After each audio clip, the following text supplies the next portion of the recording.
beloved Boss Mike Cervera. Oo, umpisa na natin to ng walang walang intro, ano? Mga kababayan, unahin na natin. Eto ho, mga kababayan. Oo, nasan na ba si Rolly Gutesa, mga kababayan ko? Marami nang naghahanap sa kanya eh. Kahit si Tito Soto. Eto na. Hoy, kung nakikinig ka, sa senador na Panotcha. Sa senador na Panotcha, kung nakikinig ka, ilabas mo na. Ilabas mo na si Gutesa, hinahanap na. Eto na. Kita nyo? Ang tanong ng isang Panotsyare.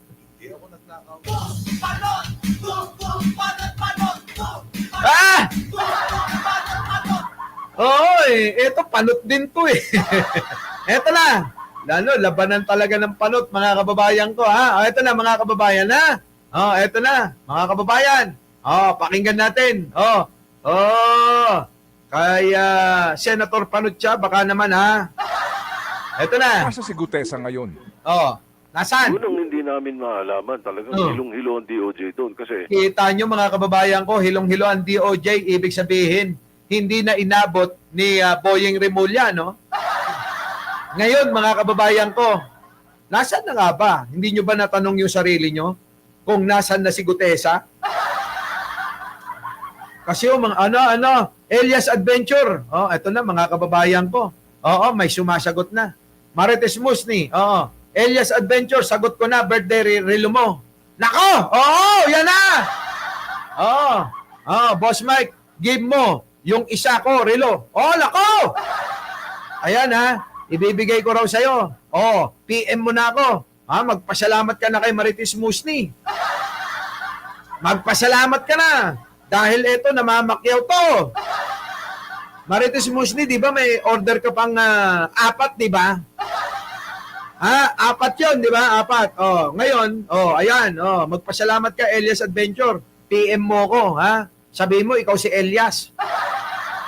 Pag hindi mo sinabi na ikaw si Elias, na magkakarelo ka dahil kay Marites Musni, hindi kita re-replyan, maniwala ka. Alam nyo, ganitong mga mga kababayan ko, yung ganitong mga pagkakataon, yung bang yung kung sino yung meron, siya yung namimigay, mga kababayan ko, nakakatuwa, nakakatuwa. Kaya nga, dahil nagbigay si Marites Musni ng isa, mamimigay ako ng 10. 10, mga kababayan ko. Bukas ko na pwede ba? Bukas ko na, bukas ng umaga kasi mas maraming gising. Ngayong gabi, busy yun sa mga idol nilang mga vlogger. So alam nyo na, putik, sunod na araw, pa-birthday ko, wala. Mahina ka, dapat sinabi mo, birthday mo na eh. So, mga kababayan nandyan na ako sa Pinas. Bukas, hala ka! So, iaabot ko na, 3 na lang ba? 3 na lang ba? Oo nga, no? Ngayon, mga kababayan ko, si Marites Musni, umorder pa ng 3 yan. May nauna na pang order yan eh. May nauna pang order yan. Hindi ko alam kung nakuha niya na-send na ng bodega. Ewan ko ba? PM mo nga ako, Marites Musni, ha? Kasi sa dami ng mga ginagawa ko, sa dami ng kausap, sa dami ng umu-order, hindi ko nga pina-flash dito. Kasi mga kababayan, limited lang eh. Ilan lang ho yung mga dumarating eh. Minsan, 100. Nung nakaraan, 200. Sa taga Hong Kong pa lang, ubos na yan. Grabe. Yung mga taga Hong Kong, mga kababayan, talagang love na love nila ako. Alam nyo ba? Ang pagbili nyo ng relo, yung po palatandaan ng pagmamahal nyo. Totoo, mga kababayan, Ramdam ko yun. Si Marites Musni, mahal na mahal ako nito. Eh, nakakailang relo na to eh. Magsasampu na yata eh. Nakakita nyo, isang tao pa lang, mga kababayan, 10 na, di ba? Oh. Eh di, antayin nyo kung mapili kayo. Basta bukas, ipa-flash ko yung mga pangalan nyo. Kung ano yung gamit nyo, dito, sa pag-comment nyo, yun yung lalabas, ha, mga kababayan ko, ha? Yun yung lalabas. 10, mga kababayan. Natuwa ako. Kanina nagbabago pa isip ko. Sabi ko, 10 yun, ah. 30 milyong mawawala. Ay, nako. 5 Zay, mura lang. Ano ka ba? 2,999 lang. Kanina sabi ko nga kay Jenel, mukhang nadulas yata ako siya magbibigay ng 10 relo. Kinukumpit-kumpit ko, naku, 30 milyon. Natatawa rin si Jen Angeles sa akin eh. Eto na mga kababayan ko. Punta na tayo dito sa topic natin ha. Sa mga gusto ho, na kayo po ay gustong bumili ng relo, mga kababayan, malayo po ang nararating niyan. Sabi ko sa inyo, nung nakaraan ho, yung naubos natin, ang dami nating natulungan na mga estudyante. Hindi ko lang ho pinopost yung mga yan. Hindi na ho kailangan. Ano po? Maraming nakakaalam ng kabutihan nating lahat dito. Di ba? Eto na mga kababayan ko. Tanggalin na natin si Marites Musni. Baka mamaya may birthday pa uli. Malaki naman balik sa'yo niyan. Ay, syempre! Alam nyo mga kababayan ko, gumawa ka ng mabuti sa kapwa mo, babalik ni bro, sangkatutak, siksik, liglig, sabi nga sa Biblia. Kaya huwag kayong manghihinayang mga kababayan ko. Kung kayo makakatulong, makakapagbigay, makakapagpasaya ng kapwa-tao, nako mga kababayan ko, sabi ko sa inyo, hindi kayo makakaramdam ng lumbay, lagi kayong masaya, hindi kayo lulukuhin ng asawa nyo. Ganon mga kababayan ko. Eto na. Tuloy na natin to. Si Gutesa, hinahanap na. Boss Mike, wala pa tayong topic, matatapos na yung oras mo. si Anino nagrereklamo na, Doris Sese, ha? Pachuchay, Ay Chang, pagsabihan mo nga yung mga yan, hindi pa nagla-like, bahala kayo. Yung ating tagapili, ng 10 bukas ng umaga, ipa-flash ko rito, kapag nakita nyo yung pangalan nyo, i-message nyo ko. Bumalik na yung FB ko. Alam nyo naman, malakas ako kay Meta. Kaya inabot, mga kababayan, ng 3 araw bago binalik nila. Sabi ho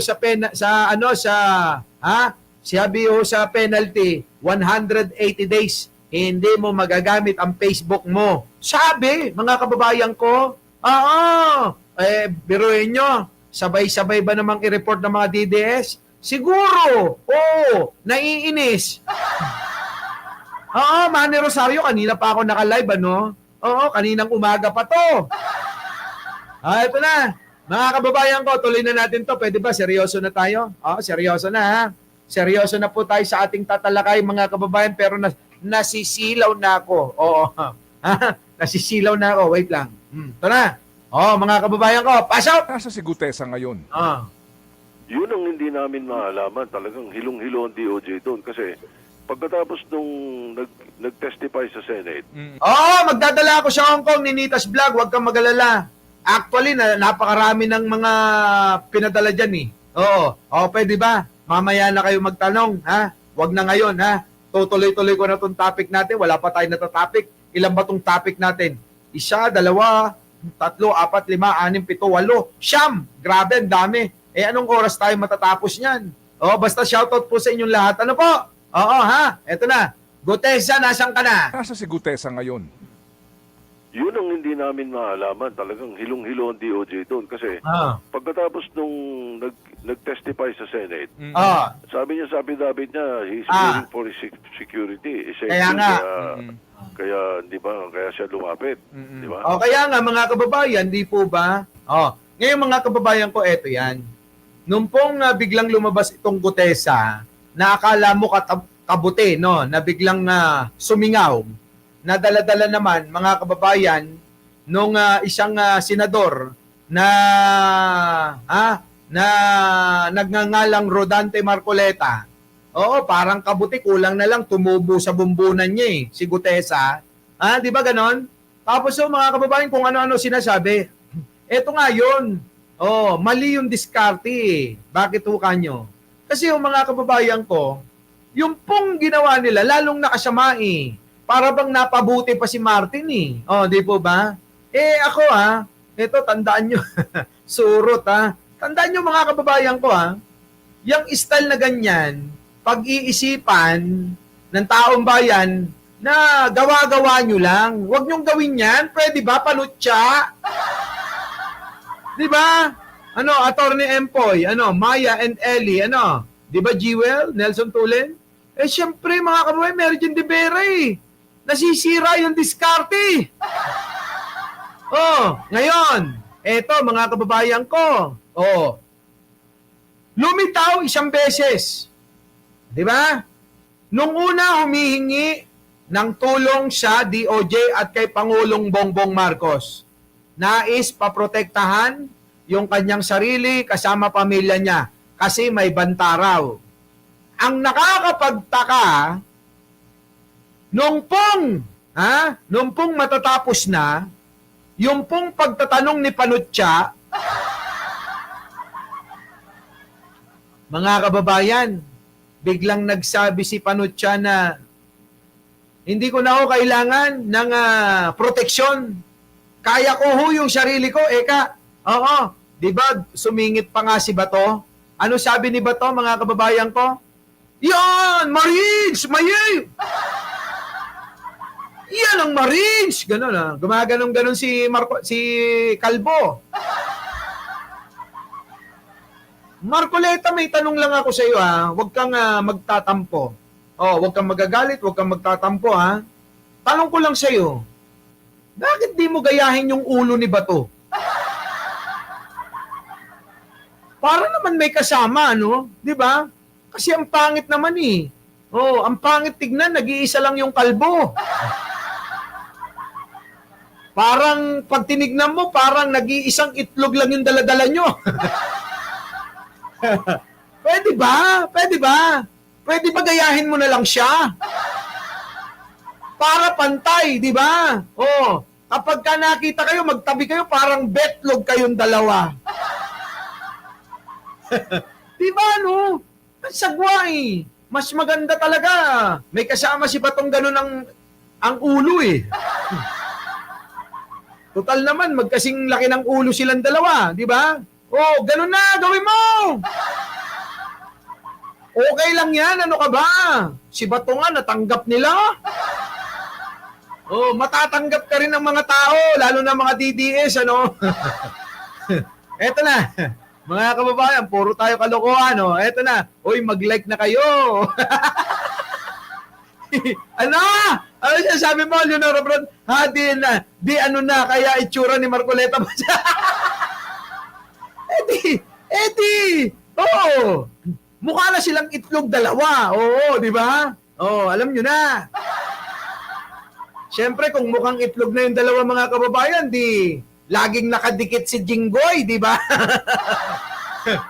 Titimbangin ni Jinggoy ng ganyan kung sino pinakamabigat ang ulo sa kanilang dalawa. Ay, nako. Sigurado, sakto, may mahilig ang itlog ito na. Mag-like na kayo. Kayo talaga, Ito na. Take you into protective custody, sabi sa kanya ni Secretary Remulla. Ang sabi niya, hindi ko kailangan, Marines ako, di ba? Tapang na. Tapos sabi sa kanya ni Secretary Remulla, sige, mag-attend ka bukas pumunta ka sa DOJ bukas at 9:30 ng umaga, sabi gano'n. Kinabukasan, 10:30, tumatawag sa akin Secretary Remulla, tinatanong sa akin, nasaan na yung testigo niyo? Hala ka! Sabi ko, hindi ko alam. Wala na! Hindi na nagpakita, mga kababayan. Ganun pala nangyari. So, kailangan pala talaga, kinabukasan, pupunta sa DOJ. Tapos, mga kababayan, hindi na ho nagpakita mula noon. Hanggang ngayon, mga kababayan, hindi na nagparamdam. sabi pa nung iba mga kababayan, lalo na yung mga DDS, sa pagbalik daw ni Gutesa, may bago na raw siya na affidavit na pinirmahan.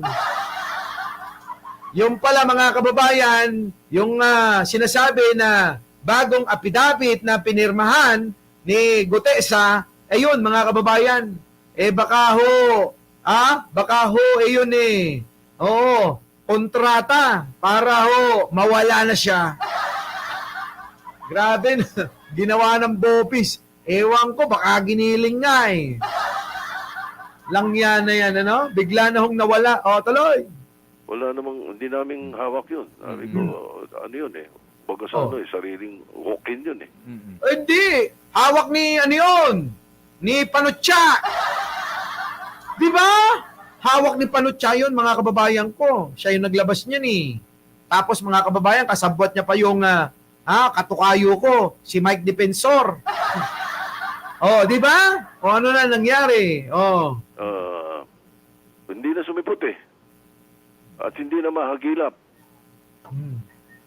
May panawagan nga sa kanya na pumunta or kumontak man lang sa DOJ. Wala Wala na. So Naglaho. so as far as you're concerned, hindi niyo alam ang whereabouts itong taong itong ngayon. Hindi. Okay. Opo. So, sa madaling salita mga kababayan, kalimutan nyo na. Si Gutesa gumawa lang ng eksena. Maaaring pinalabas lang ni Marcoleta. Kung inyong matatandaan, nagalit pa. Sino? Si Panutsa. Bakit? Diba? Nawawala. Saan? Sa paragraph 20, hindi na nabinasa. Nagagalit pa? Oo, Boss Mike. Kasi daw maraming adlib, maraming nilalaktawan. Hindi mag-focus sa kung ano nakasulat sa kanyang affidavit na sinasabi ni Marcoleta. Kaya yung duda ng iba ay si Marcoleta ang gumawa ng kanyang sinumpaang salaysay. Kaya sabi ni Paymura, script lang yun. Sabi, gawa ni Panutsa. Di ba, mga kababayan ko? Kaya mga kababayan, wag na tayong umasa na lumabas pa si Gutesa. Kalimutan na natin siya. Pagpalagay nyo na lang na parang naka one night stand nyo siya. Ay, nako! Di ba? Pagpalagay nyo na lang mga kababayan, nakasama nyo ng isang gabi. Oo, at naging masaya naman tayo Di ba? Yun na yun. Hayaan na natin. Lintik na yan. Oo. Kung ayaw mo, ayaw din namin sa'yo. Di ba? Alam nyo mga kababayan, yung mga nakaka one night stand, kay Heart lang yan, tumatagal. Sabi ni Heart Evangelista, lahat ng naka one night stand ko, naging kami. Di ba, no? Tama? Uy, sabi ni ano yun? Sabi ni Heart Evangelista. Sabi ni Heart Evangelista, lahat ng naka one night stand ko, naging kami. Muntik na akong sumagot, mga kababayan. Parehas tayo.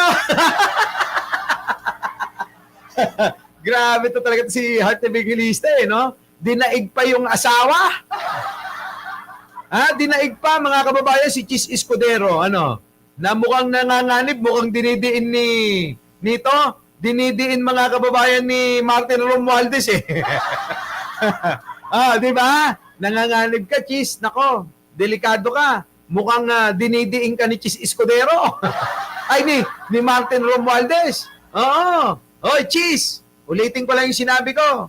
Nanganganib ka dahil mukhang ididiin ka ni Martin Romualdez. Tapos, si Heart, sayang naman. Di ba? Sa bagay, mga kababayan, yung mga ganyan, pagka ganyang mga edad, yung tingin ng, medyo, Cheese, huwag kang matakot sa mga kaedad ko. Huwag kang matakot sa mga kaedad ko. Our beloved Boss Mike Cervera.